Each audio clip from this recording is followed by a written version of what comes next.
Une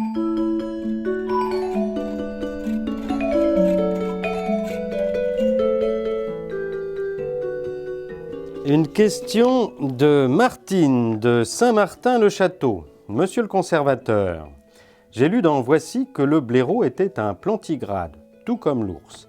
Cela veut-il dire que le blaireau serait une sorte de petit ours ? Eh bien non, ma chère Martine, car dans la grande famille des plantigrades, il y a aussi l'espèce humaine. Et on ne doit pas en déduire pour autant que l'homme est un gros blaireau. En tout cas, pas tous. Mais penchons-nous sur cet animal finalement peu connu.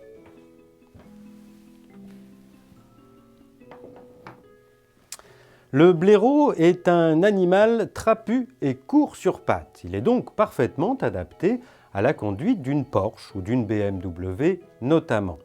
Il mesure en général 70 cm, 80 cm avec la queue, qui mesure elle-même une petite dizaine de centimètres, ce qui explique probablement la Porsche ou la BMW.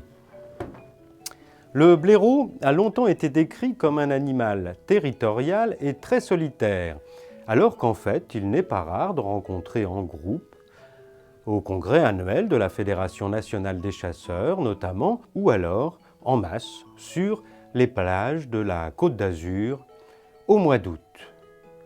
S'il existe une forme de hiérarchie dans les groupes de blaireaux, celle-ci semble beaucoup moins marquée que chez la plupart des mammifères.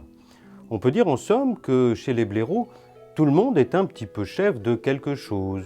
Chef du terrier, chef d'arrondissement, chef de brigade, chef de cabinet ou chef des ventes chez BMW, enfin, la liste est longue.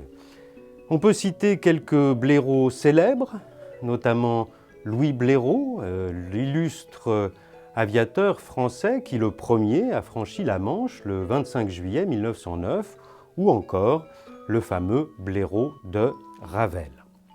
Alors, ma chère Martine, pour répondre à votre question, il faut tout d'abord définir le sens du mot plantigrade.